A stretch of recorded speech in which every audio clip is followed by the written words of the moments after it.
Are you ready to take your business to the next level? Every day there are countless books and articles that are published offering the key on how to make your business a success. It's easy to feel overwhelmed trying to keep up and run your business. That's why Deb Creer created the Business Power Hour. Keep up on the latest trends, best practices, and techniques for how to make your business a success. Let the Business Power Hour do the heavy work for you. Good morning, good morning. I am Deb Creer, and I am passionate about giving professionals the tools that they need to make themselves and their businesses as successful as possible. And sometimes, to be successful, you need an employee, right? We all do that on occasion, but sometimes you don't know what to do, you don't know how to find them, or you only need somebody for a short period of time. And so we're going to speak with our expert today on solutions to this. And so please join me in welcoming Nicole Grinnell to our program today. Welcome, Nicole. How are you? I'm doing great. Thank you, Deb. Thanks for having me. I'm excited for this topic and to be here. We're going to have a great conversation. Well, let me tell folks a little bit about you, and then we'll jump into this. Nicole Grinnell is an experienced podcast guest, and there's a reason for that we'll talk about, and a two-time business owner. Drawing from her experience as the owner of Bosun Solutions, she's passionate about helping business owners understand the benefits of scaling their businesses with fractional teams. Nicole comes from a family of entrepreneurs and small business owners. With a background as an executive assistant, she excelled by applying her small business knowledge and strong work ethic. Driven by her passion for organization and efficiency, she founded Bosun, a remote staffing firm that provides affordable solutions to help small business owners grow and scale regardless of economic conditions. So again, Nicole, welcome. Thank you, Deb. That was such a kind intro. I appreciate it. It's always fun when we hear our own bios. We're like, yeah, right. Wow. You take a minute to look back and you're like, have I done all that? Okay. I know. Well, tell us more about that. How is it that you got to where you are today? Yeah, so I am not probably a traditional kind of, I set out to start my own business. That was like not on my radar at all. Probably because I grew up in that. And so I just kind of knew the stresses of owning your own business and what that looked like. So that was not my end goal at all. Kind of did the traditional route, college, got the corporate job, really loved it, learned so much.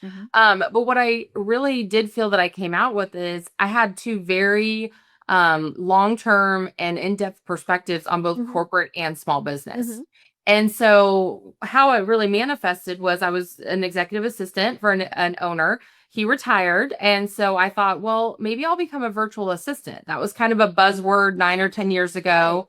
And what I realized was as I started that, that's when kind of that light bulb moment went on that so many businesses needed this fractional ability. But it wasn't just assistance, right? It was everything that needed a business to run. So sales all the way to that final invoice. So I kind of flipped the script and was like, well, I've got too many clients for myself. Let's bring in some other people. Honestly, started calling on friends and family and, hey, you were an accountant and now you're a stay-at-home mom. Would you like to work 10 hours a week doing bookkeeping? And so it kind of morphed into this and I looked up and was like, oh, I guess I'm running a business now. But it really was out of just seeing a need and that gap between what corporations could attract and afford and where small businesses needed support. I love that. Well, your company name is very interesting. Tell us how you did that. Yeah, so we actually were named something different originally, and we kind of knew like we'll probably go through a rebranding process because we were so it was primarily focused on virtual assistants, and we had expanded so far from that. And so we went through the whole marketing exercise and okay, I would love to tell you it's like some, business genius. It was for reality TV. Yeah, it was. I love it. I love watching Below Deck. I'm obsessed with like any documentaries or anything like that. And they always had this person on the ship that was called a bosun. And when you look up the definition, they were in charge of the equipment and crew for the captain. So the captain could lead and steer the ship. Perfect. And so we really were like, well, that's what we want to be for business owners. We want to take that pressure off of hiring. We want to help find solutions for them so that they can truly lead their business. So that's where the name came from. I love that. And I also love the premise that you have because I've talked with, several guests on the podcast. They're fractional CEOs, CFOs, C-suite folks, Mhm. right? And I love that you totally recognize that, yes, that is obviously a need, but sometimes it's, that you need an executive assistant, you need, a marketing person, whatever it is. And so, tell us how, why it is that you decided to kind of differ on that. Yeah, well, even especially 9 or 10 years ago, the fractional world was not what it is today. It really was kind of non-existent. Right. And you mainly heard of like virtual assistants. A lot of people thought offshore talent and then traditional employment. There was no gap in between. And so what we found was like, okay, what we're tapping into a marketplace of individuals that are either looking for different lifestyle, they want to be remote, they only want to take on so much, they want to kind of own their own business and take on clients they want. So we were kind of the bridge to say, okay, this person has the skill set similar to myself, right? I've been at corporate, I've been in this, but I would like to work 20 hours a week doing an executive assistant support. So we really were just kind of new to the industry of branching out from virtual assistant. Fractional C-suite, I never saw that. That wasn't even like on the radar then. So it was truly just like, how can this business function by having, 10 hours a week of social media, 5 hours a week of bookkeeping, 10 hours a week of sales support. And that just wasn't there in the marketplace. Right. And like me, I decided, I think it's been 6 years ago, maybe longer ago than that, that to do 2 podcasts a week takes quite a bit of manpower. And, and a lot of it is the coordinating with the guests, all of those things. And so I wanted a VA, but I wanted somebody who was not offshore, because they would be communicating a lot with potential guests, with their bookers, people like that. And so I didn't, I just wanted to make sure that we didn't have any communication challenges. And so I found the lovely and talented Kim, who has been my VA. She lives in New Jersey. Yeah. And and it works out perfect. And she has several clients where she kind of does that same thing. And what I love is that, people, when they're doing this, they can ramp up, they can ramp down. Yeah. School year, hey, they've got more hours during the day. Yeah. Summer, maybe not so much, all of those various things. And we, as a small business or a medium-sized business, we don't need that full-time employee. And maybe we only need 10 hours a week or 2 hours a month or whatever it is, but we're totally lost as to how to even find them. Yep, that's exactly it. And there's still, even now, there's things like Upwork, Fiverr, those have their place and those are great. Yep. We were coming at this saying like, we want to actually bring in a team member. So a lot of our people have been with their clients literally for the whole 9 years we've been in business. Wow. Average is 3 to 5 years. So Upwork, Fiverr, that's great, but it's, I would say it's more like a day laborer. Not that those can't be long relationships, but there's really no bridging to say, okay, Bob, you're going to work with Sally and Sally's going to be by your side for the next 3 years. That's not the game that they're playing. Right. And so we kind of said, well, let us take you on, truly recruit like we would recruit for any employment, find out what you're looking for. Let's talk about long-term goals, both in time and skills. And then let's bring that in to be a match. So it's just a different way of looking at it. But yeah, Upwork, Fiverr, you need a project, you need someone to come in for 6 months. That's a great gig for that. Right. But this is truly like, I want to scale as I grow. I truly believe that revenue and labor should be tied together and you shouldn't saddle yourself one way or the other before you can afford it. And so this is just a way to be able to do that. Right. I'm curious, do you have any employees that that go from you to a full-time employment with someone? Oh yeah, absolutely. So to us, I mean, even though like I'm like a horrible business owner in this way, like that's a success story. Yes, So we that means it was a absolutely perfect placement. exactly. And so we do have buyout clauses in that, and we certainly encourage it and love to see that. But yeah, and a lot of times it's, maybe the fractional person was in a life stage where they could only work 20 hours a week. And now that's grown and now the business has grown alongside them. And so it becomes this perfect match and we love to see that. I love that. Yeah, now it's been 20 years since I've been in, corporate America where I dealt with temp agencies. And those, they obviously serve their purpose. They still exist. Yeah. But tell us how you are different from, and I'm putting this in my air quotes for people who are just listening, a temp agency. Oh, yep. Yep. What is the difference? Is that what you Yeah. said? Yeah. Yeah. And you already kind of alluded to that in the fact that this is not, hey, they go in and they're there for a month or whatever, but you've kind of turned stuff on its head. Yeah, so I mean, temp agencies again, that's more, somebody's needing at least part-time to full-time help. It can grow into that. It's just a very different relationship. We absolutely have clients come in, and especially we do a lot of construction, right? So we have a client where we're working with right now where they're like, we just got this bid. It's for a job in Wyoming. It's going to be for a year. We need to bring someone in. So we'll source for that directly. So we can work in that model, but I would say that's a little still more structured. We're so customizable to our business owners to really say, okay, what is it you're needing? Is this long term, but need only 5 hours a week? Or is this for a time and you need someone to come and work the project? So we're much more white glove. Let's sit down with you, understand what you're really looking for, and bring that in. Right. And I love that you do this for small and medium-sized businesses because so many times, I'm a perfect example of this. And many of the other small businesses, they all think, oh, I don't have the need, the money, the resources to take on a full-time employee.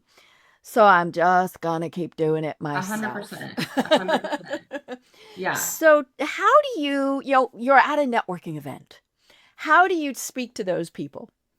Well, it's funny because my brother has been one of those people. Like he has a full-time job and then they do real estate on the side. And for years he has teased me that I like delegate everything. And I'm like, why wouldn't you? When I can literally get someone for 5 hours a week to take only presentations off. That's all they do, right? Whatever. Like, why would you know? And he just would tease me, oh, I'm gonna do it myself to save the money. Well, he just got his first assistant with us. I And he love called it. me not And long he'd ago. better been through you, Yes, right? it was definitely through us. And he was like, this is amazing. Like, I think of things, and instead of them just staying in my brain or on a notepad because I don't have time to do them, I'm now pushing them out to get done. And so we're trying to get people to just realize that one, this is an option. And truly, for 5 hours a week, I mean, you're talking less than what you're probably spending on business lunches going out, right? And to have someone truly execute on those ideas, and that's their expertise, right? So you are not everything from the sales leader to the accountant. You try to be, and you can figure it out, but it's taking you out of where you should be. And a lot of times with business owners, I sit down and go, where do you make money? Where do you make money in your role? And they're like, well, it's when I'm in front of a prospect. It's when I'm at a networking event. Okay, great. What are you doing that's taking you away from that? Well, I got to run invoicing, and then I'm supposed to be doing, LinkedIn posts. And it's like, okay, so you now are a $10 an hour employee because you're only spending an hour doing something revenue generating for you, where for a low cost, you could be farming out all of that. And so just trying to get people to reshape. But again, a lot of it is just education. People don't know that this is out there. They immediately think employee, taxes, benefits. I can't afford that. I don't want to get into that game. So it's just kind of education. Right. And I try to operate on the 15-minute rule. If it is a task that I'm not, not the only person that can do, right? Like network, whatever it is, right? Then I should outsource it. Even if it's something I really like. Yeah. Like working on websites. I love doing that. Now, frequently I do have to outsource because I broke it. But yeah, if it's going to take me longer than 15 minutes, then I should outsource it. And it's like you said, we need to figure out what our value is. And when we're not doing what we're supposed to be doing, we are losing that. We're losing, even if it's something we love, right? Especially if it's something you love, because sometimes people will get stuck in that and they feel like they're productive. And this is, I love spreadsheets. So I'm going to spend my whole day forecasting and spreadsheeting the world out. And it's like, that's costing you money at this point. Right. But you could still receive all that data and absorb it and learn from it and go out and then make decisions from it. Right. So, yeah. And the other thing, and I fall guilty of this myself also, is I can do it faster than I can explain to somebody else how to do it. Yep. Out 100%. Yeah. And I mean, it really was like that when I decided to hire Kim, because what she does is she does all of the contact and the scheduling and then the social media posting. I still do the editing, and yes, I know I can outsource that, but now it doesn't take me long, so I really can do it fast, because I've been doing it for a very long time. But but yeah, it was like, to tell her how to do this and all of that. And then, of course, the light bulb came on, right? And I realized how much of my week I spent just sending emails and responding to emails and doing those things. And when it's 10 minutes here and 10 minutes there, you don't really think about it. But when you add it up and it's several hours that, I could either be working or sleeping or having fun or doing whatever, it did it. And that was when I thought, okay, this makes sense, to be able to outsource it. And, you also mentioned the other keyword, and that's delegate. And I am the redheaded control type A person, right? And it's funny. I lead a big organization as a volunteer, and I was whining. I mean, truly whining to somebody about, I had to do this, and she said, "I have one word for you," and I'm like, I don't know what and she said, "Delegate." Yeah. And I thought about it, and I thought, I have really, really smart, intelligent people who I can delegate to. And I think that's the key is, we need to empower them, whether they're a volunteer, whether they're an employee, whether they're, someone like through your organization. They're smart people. Let them handle it. And the other thing I found, they usually find a better way to do it. I say that all the time when business owners will say, well, no. And I'm like, here's the two things you'll be shocked by. One, the time you save, and two, they're probably going to do it better than you. Right. Especially if it's their expertise. Their expertise, and that's the only thing they're focused on. Right. That's their job, right? So you're trying to be 10 different people in this organization, and they're focused on being one, which is their expertise and is their job day to day. And it's very hard to switch from being the creative to the accountant, to the salespeople. And so, yeah, I love that you have that experience as well. Right. What's weird is I don't know that I would say I'm a control freak. I like things done a certain way, but I can't understand not wanting to delegate. I don't want to be in an early grave for stress. I want to be able to, have a team, grow those, mentor those, and not be doing everything all the time. Right. And it's not, I mean, I'm granted it would be a blow to somebody's ego, but I'm always thinking, wow, that's a really cool way to do that. I had never thought of it that way, right? Or I would be doing that. And then there are just things I don't want to learn how to do. And so why not have somebody else do it, especially if I don't have to hire them long-term, full-time, all of those various things. Absolutely. I totally agree. And it is about building that support system, especially if you are a small business owner. When we start our businesses, we think, I have to do it all. And frequently we do. Yeah, there's a time and place for that, for sure. Yeah, because we don't have the funds to be able to outsource. We and so we are doing everything, and we get used to that. But somehow we also have it in our little brains that if we say, hey, I need help with this, it's somehow a negative against us. And we were talking before the program, I have a very complicated medical history. I would never try to do, we have no problem with going to doctors, getting our oil changed by somebody else, all of these things. So why not do the same thing in your business?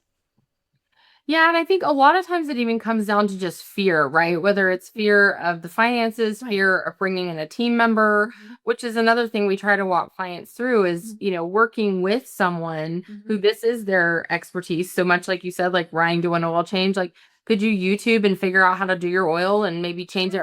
Sure, you probably could. You're probably smart enough.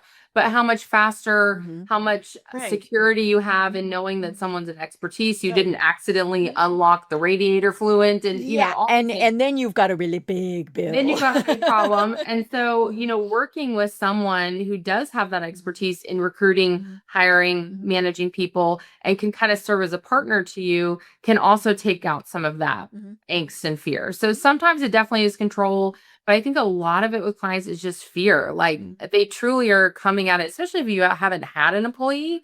It's like, what if I hire the wrong person? Right. What if they sue me? What if I'm doing something wrong? What if I can't get rid of them? I mean, there's a lot of real hiring fears in that. Right. So how do you help with those hiring fears?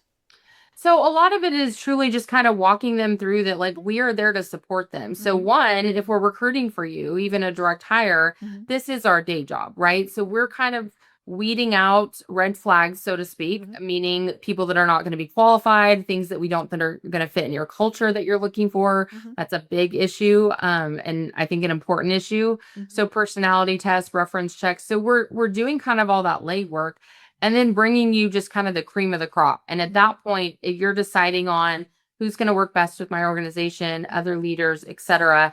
So you've got a little bit of a safety net there. And then we're also going to be working with you through that onboarding process. Okay. So much that goes wrong with hiring is actually that onboarding process. Right. You can have the best person in the world, but if you're just handing them a laptop and are like, figure it out, it's probably not going to be a good relationship. And then you may be walking away going, see, I can't hire anyone. No one wants to work. And it's like, no. You actually didn't help them onboard. And it truly is a process. So we're guiding them through that. We're checking in 30, 60, 90 days. And then in the fractional space, we're serving as your relationship manager. So we're making sure things are going smoothly. If there are issues, we're helping you resolve. So it's more of a hiring and talent partner than truly just getting a resume off Indeed and hoping this is the right move. Right. And obviously it's far more than just filling out a form to work with you. Absolutely. Absolutely. Yeah. And I, and I think that's the thing that people need to remember is, yeah, if you want something short term, that's maybe a one-time thing. Sure, you can go to Fiverr, you can do whatever. But somebody asked me when I was a podcast guest last week, it was an entrepreneur-based podcast, right? And they said, what was the best advice you ever got? And I said, the best advice I ever got was, do not treat my business like a hobby. And I think it's that's easy to do. Yeah, and when we start taking it seriously, that is going to mean that we're going to have to outsource some things. Even if, website design, marketing, might be your bookkeeping, all of those things, because for it to be successful and hopefully grow, we all want it to grow a bit. I mean, I do not need to be a bazillionaire. Right. But it would be nice to, drive a better car. But, right. But that takes building that team, that support staff, that whatever the heck it is. Absolutely. Yeah. I think it's so easy to fall into that. And I think a lot of that sometimes can even come in like imposter syndrome. Like you're like, who am I? What is this business? But the more serious you're taking yourself, the more your team is going to be taking you serious and the business serious. So that's definitely an aspect to it. But yeah, you're not going to grow, even if even if you just want it to be a lifestyle business, you're still not going to be able to do that on your own. At some point, some delegation, a team member, some help is going to be needed. And so getting comfortable with that quickly will make that a lot easier. Right. And expecting that, yes, there is a fee to that, all these various things. I mean, I had somebody one time who, they wanted to work with college students. That was great. They wanted to give them that experience. But when I dug a little deeper, they thought, well, I don't have to pay them. And sometimes they do. I mean, like there are paid internships and non-paid internships, but that really was their thought process. I'm going to get these bright, smart people and it's not going to cost me anything. And I said, yeah, but they also, they got the book learning. They don't have real world experience, which is, I mean, I would not hire somebody who had taken a couple courses in accounting to be my CPA. Well, it couldn't be my CPA, but to do, things like that. Bookkeeping. Yeah.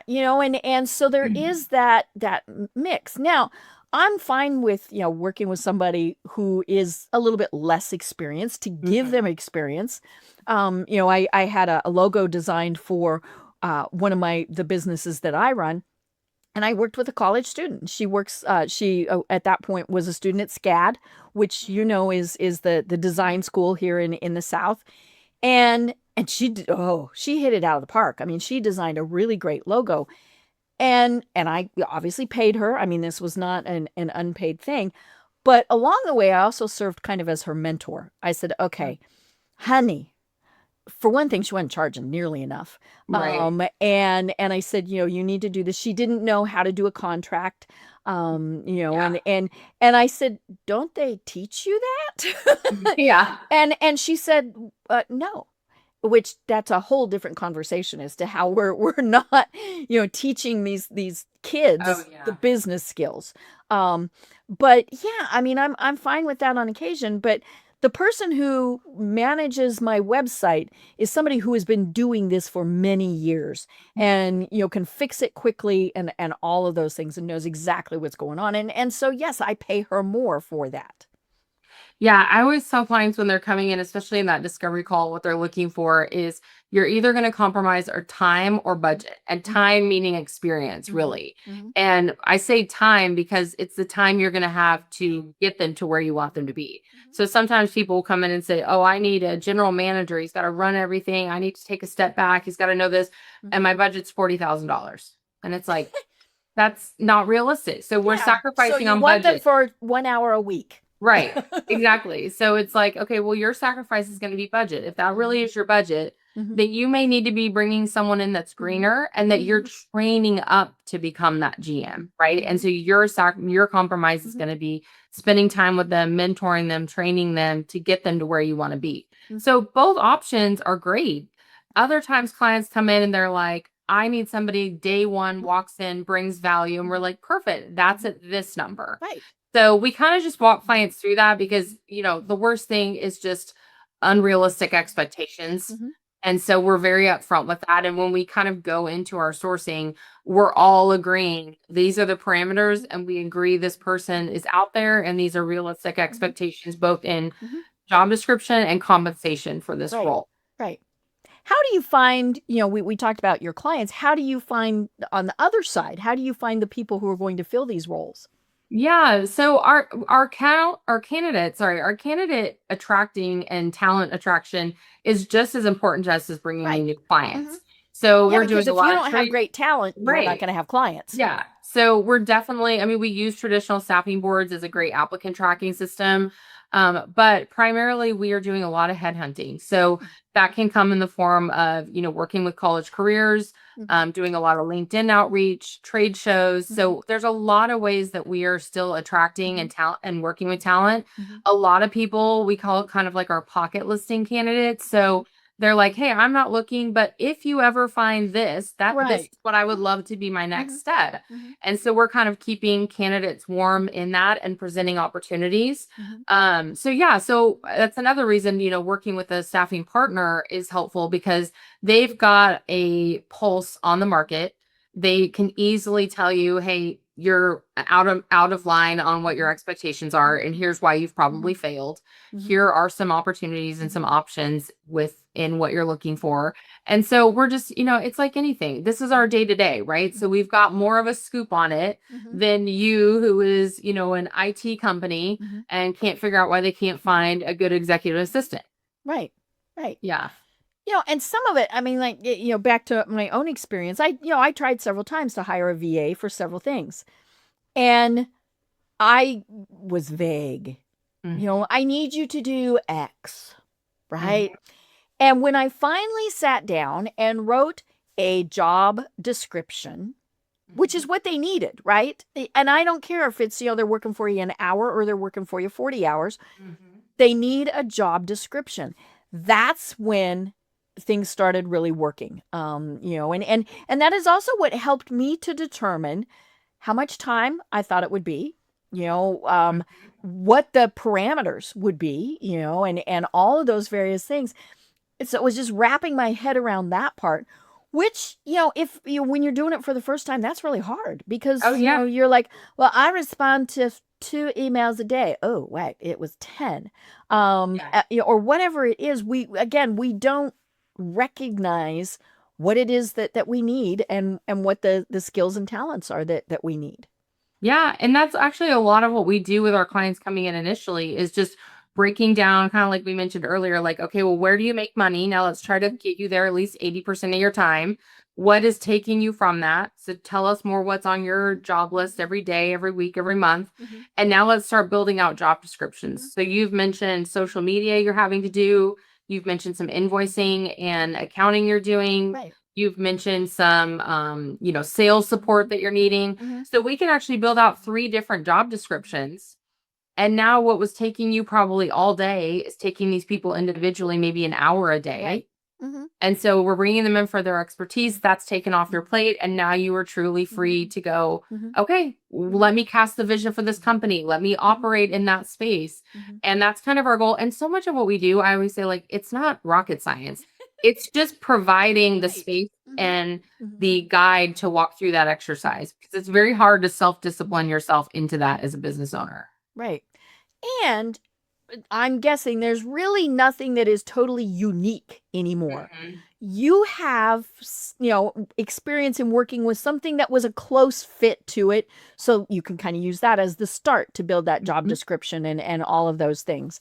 And that's the benefit too. I don't know, I have no idea what that takes, but have already been there and done that. Yeah, absolutely. Yeah. I mean, there's not many roles that I haven't hired myself or needed in Mhm. that same Mhm. space. So it's very easy to talk through, walk through that with our Mhm. clients for sure. Right. And you mentioned construction. Obviously, those type of people are in the physical location for the most part. But much of what we do now is virtual. And so talk about how that has been such a big benefit. Yeah, so I think, really opening up people's eyes that there is another way. So construction is a great example of this because so much is in person and we do a lot of staffing for in person, but there are a lot of office positions that can be done Right. remotely. Mhm. Many construction owners were literally swinging the hammer and then found themselves now running a construction Mhm. company. Right. So just kind of And letting going them, bookkeeping, yeah, what hiring. am I doing with all of it? Mhm. So What do what you we mean it's an typically HR problem? Yes, exactly. Mhm. So what we typically see is they'll hire, one kind of office manager, and now she's pseudo business owner having to do all these things Mhm. too. Mhm. So that all, I mean, I don't care how great you are, you're not everything from a Right. sales to an invoice. You're just not.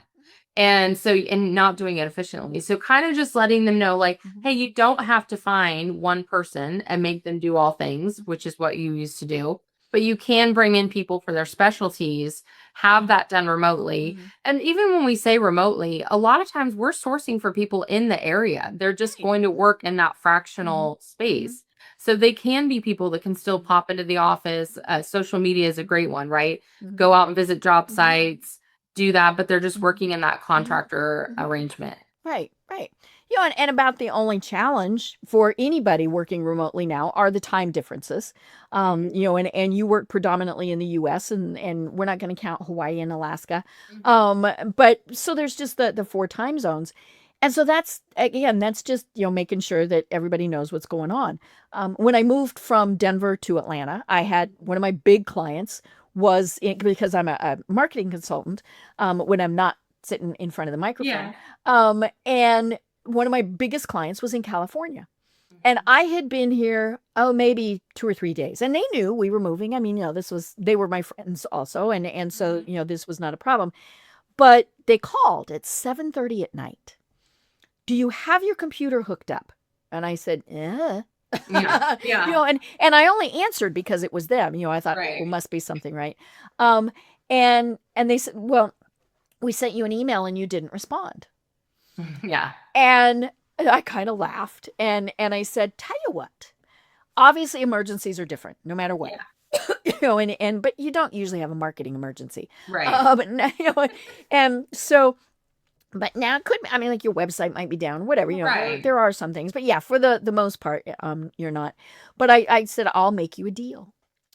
I won't respond when you call at 7:30, or you don't call me at 4:30 and expect me to respond because it's 7:30 my time. Right. And I won't call you at 7:30 in the morning, which is 4:30 your time, and expect Right. you to respond. And they Right. went, okie dokie. Yeah. And so it's that communication that, is absolutely critical. Yeah, and that's honestly a lot of what we walk through as well is just kind of, there's certain rules. Like if you're needing someone 20 hours a week, time zone is very important because at that point you're half the day in, right? So Right. that's a role where I'm going to be needing to reach you through the day. I can't have you just totally off my schedule. If you're talking 5 hours a week, time zone should not be a factor. Right, At that right. point, those are just delegated tasks. They know to come in and complete and provide you an update. So we kind of try to set those standards with our clients. And then there's just different rules. Bookkeeping, like you said, that should not be an emergency or just AR, AP, reconcile your books. You should have a set meeting scheduled to go through it. And a 24-hour turnaround for an answer should be, equivalent or acceptable. So we just kind of walk through that because, yeah, we will have clients that'll be like, well, I emailed her and, she didn't respond within an hour. And it's like, okay, well, you're paying her an hour a day. Yes. And sometimes we just kind of walk them into a corner realizing how crazy it sounds, right? Where we're like, what is an acceptable time frame for them to respond? Right. Because they should be using that hour to get on, focus on doing your work and be more efficient. It shouldn't be 5 minutes here or there because actually they're wasting time. Right. And so a lot of, clients will get there. And then if they do say, well, I really need someone that can answer when I do, we're like, perfect. That's an 8-hour a day role. And we would be happy to source that for Right. you. Right. Yeah. Different budget, but Right. yeah. Right. Yeah. And it is like we were saying, it's about that communication role, and money. That is ultimately what it comes down to. The other conversation I had with my clients, and this, when I first launched my business, they were all like, ew, you're home based, therefore you work 24/7.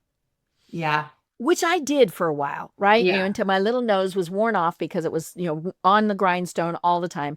And I did. I had clients, across the states and so, every different time zone, all those various things. And I finally thought, I can't do this. I simply cannot do this. And so I had to get boundaries. And I tell people, whether you are working part-time, full-time, whatever, you've got to have those boundaries. And so I went to all my clients and I said, I work 9 to 5 my time zone.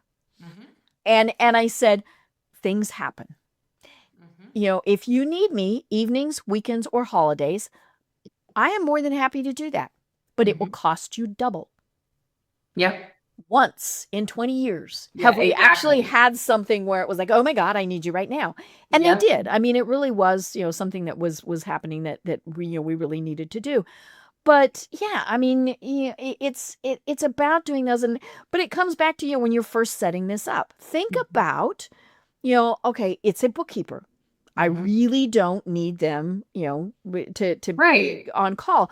Or at least, set the parameter that, oh my God, if I've got a question that just absolutely cannot wait, that's okay. Before the program, I believe I told you I spent part of yesterday at the dentist office. And it was a big bill. It was a really big bill. It was 4 figures. Yeah. And I got home and my husband said, you already paid that, because I said I paid it again. And so, I went, I don't know why I didn't remember, but anyhow, I called them today and I said, I think I've paid twice.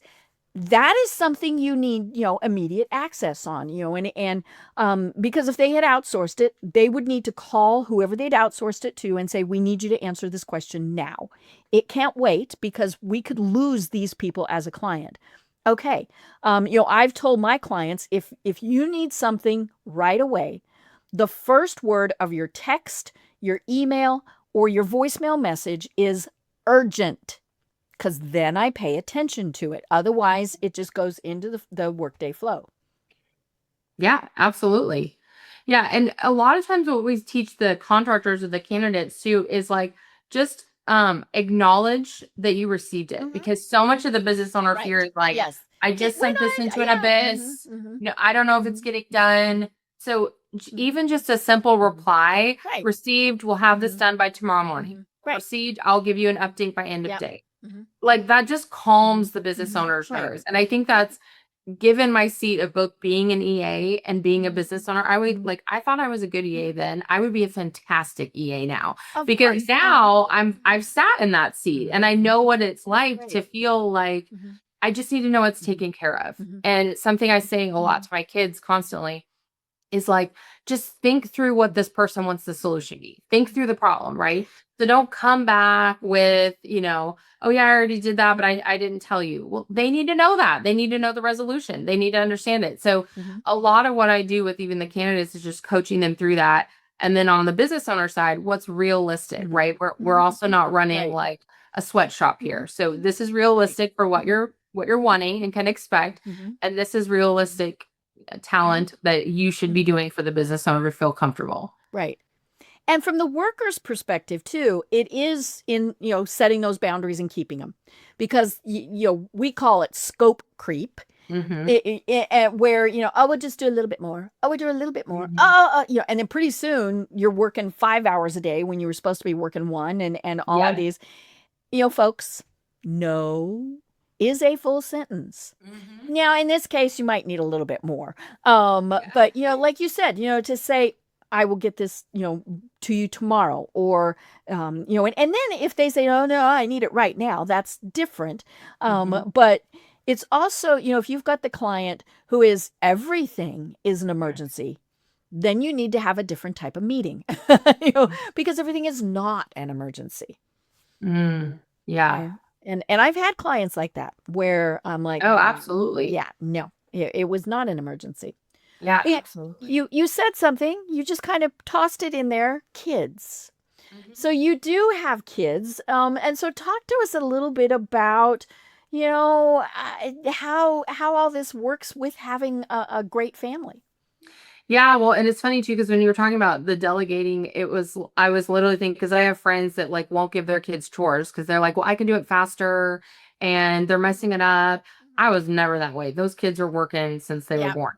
And now I have your shoes up. Yes, I have older kids. And I joke, like, my daughter can literally run a whole household. I mean, to the point that cook dinner, do laundry, knows how to grocery shop, work the apps, like She's 8. No. Yeah, exactly. Yeah. But we went through a lot of, I like to say a lot. One time she wanted to make an apple pie and I let her do the whole, she was probably 7 or 8, maybe. And I'm like, sure, you can do the whole thing. Got the crust out, did the apples. Halfway through the oven, I'm like, why does it smell like Mexican food? Well, she got cumin instead of cinnamon. Oh, well, it's close.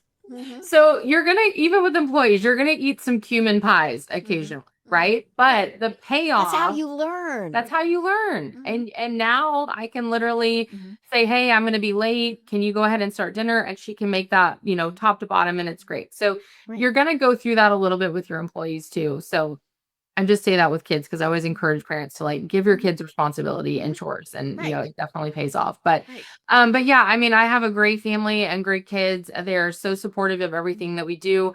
But a lot of it truly back to kind of what we were talking about just time and delegation. Being a mom and being a wife has always come first. And I've actually been in a season the last couple of years with us moving to Texas where I had to kind of step back and play that role even further. Thankfully, I had a great team that could help with that and let me step back. But I think there's times and places of business owners where you have to, be in a season of, I forgot who said it, but I loved it.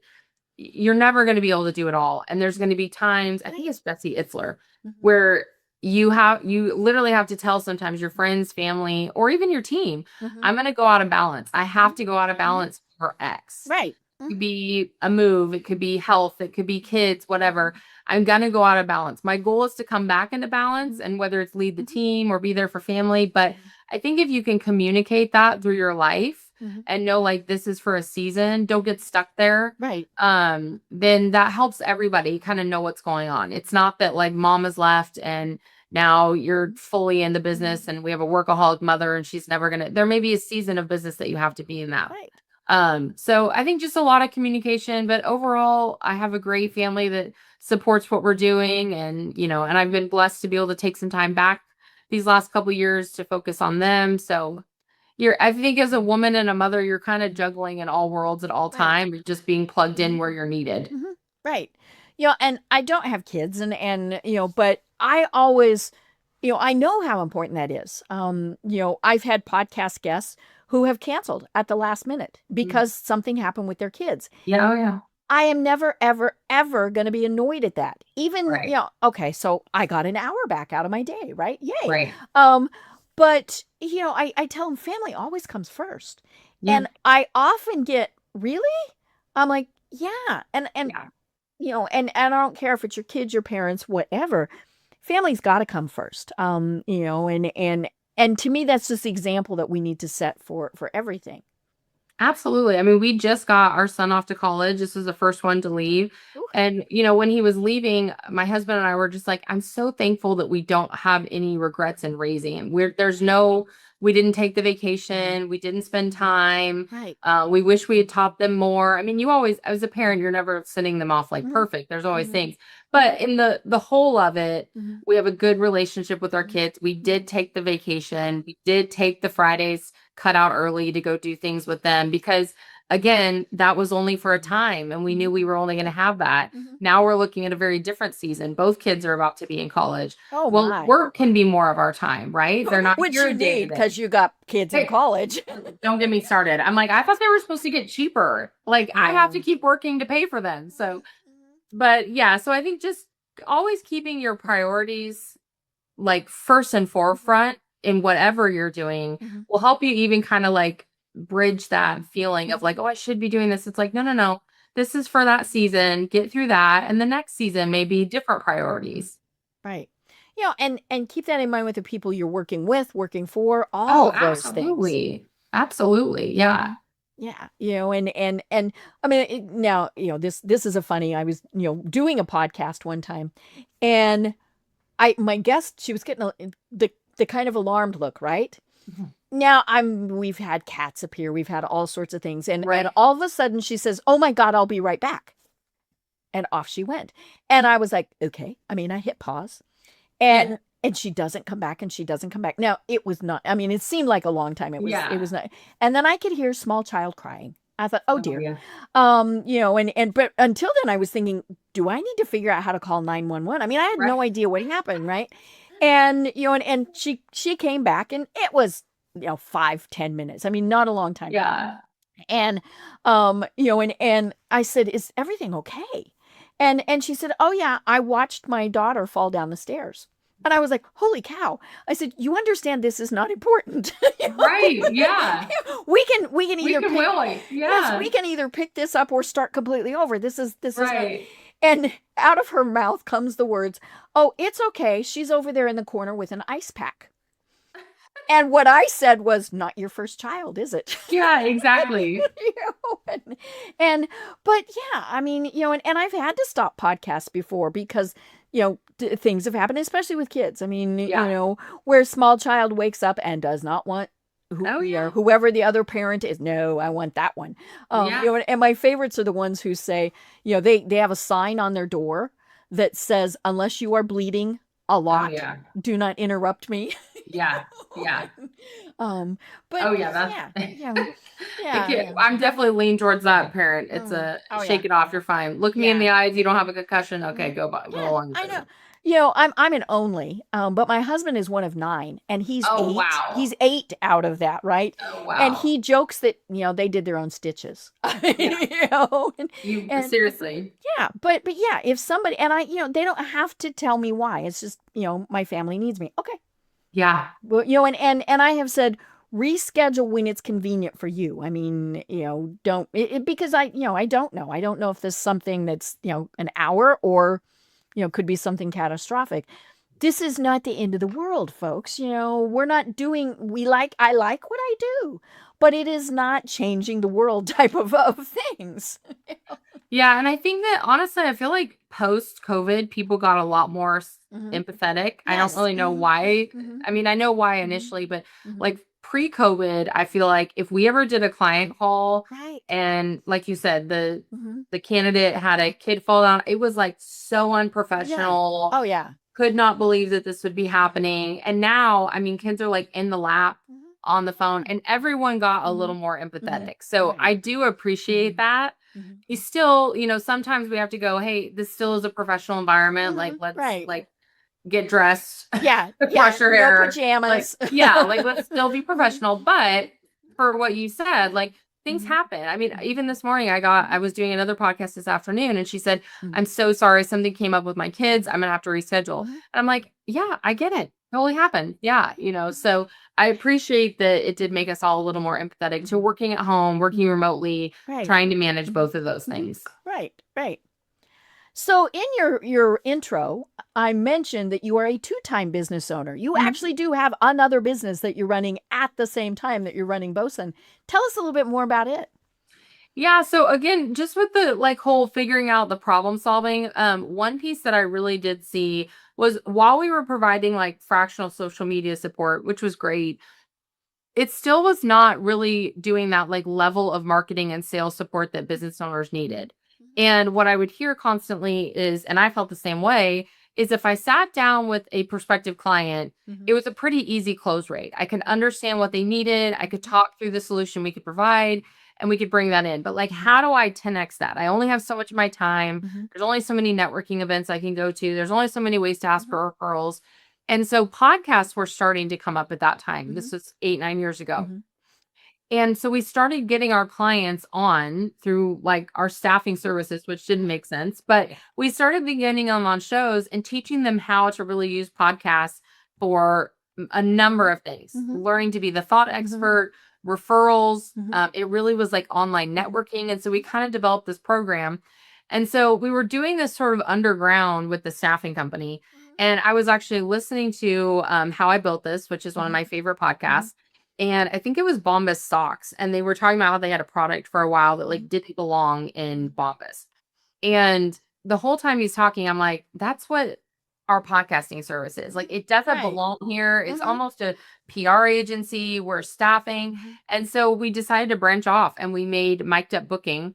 And that's truly what we do. We are just going after business owners that are looking to get their brand out there, get their story out there, and get them on shows. So it's more of a PR agency. And we love it. It's such a fun business because clients come and they're excited to be on shows, and we teach them how to go on shows. And so it's just a really fun business. I love that. And I think, and I've talked about this before on the podcast, and, obviously I feel this way. It is, being on podcasts is an absolutely phenomenal way to get your message out there. And I don't care what you do. There is a podcast for you. It might only have 10 listeners, but if those 10 listeners are the right 10 listeners, then, it's perfect for you. You as the guest are in essence on the coattails of the host, right? So you're going where they already have the established audience. They've got all of those things, and all you have to do is sit there and talk about what it is that you do.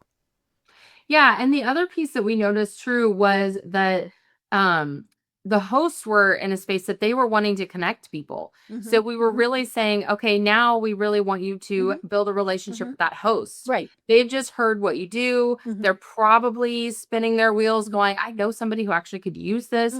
And so teaching them how to create those as referral relationships. So it was just a great way for business owners to be able to get their message out, tell their story, which is so important.